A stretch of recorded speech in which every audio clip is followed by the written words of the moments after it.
નમસ્કાર મિત્રો, વિડીયોમાં તમારું સ્વાગત છે। જી હા મિત્રો, અત્યારે હાલના સૌથી મોટા અને મહત્વના સમાચાર સામે આવી રહ્યા છે। તો મિત્રો, સમાચારમાં વાત કરીએ તો હાલ આવ્યો ભૂકંપ। ગુજરાતના સરહદી અને ભૂકંપ પ્રત્યે સંવેદનશીલ ગણાતા કચ્છ જિલ્લામાં ફરી એકવાર ભૂકંપનો આંચકો અનુભવાયો છે। બપોરના સમયે અચાનક જ ધરતી ધ્રુજતા ઉઠતા સ્થાનિક લોકોમાં ફફડાટ વ્યાપી ગયો હતો અને કેટલાક વિસ્તારોમાં લોકો સાવચેતીના ભાગરૂપે ઘરો અને ઓફિસમાંથી બહાર દોડી આવ્યા હતા।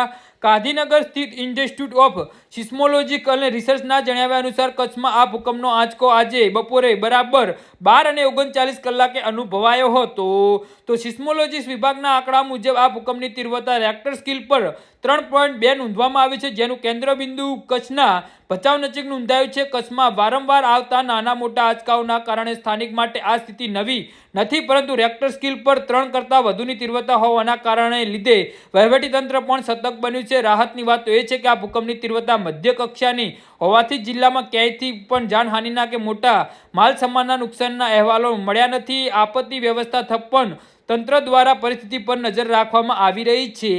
જી હા મિત્રો, તો આના વિશે તમારું શું કહેવું છે તો નીચે અમારી કમેન્ટ બોક્સમાં જરૂરથી જણાવજો અને અમારી યુટ્યુબ ચેનલને સબસ્ક્રાઇબ કરવાની ભૂલતા નહીં। ધન્યવાદ।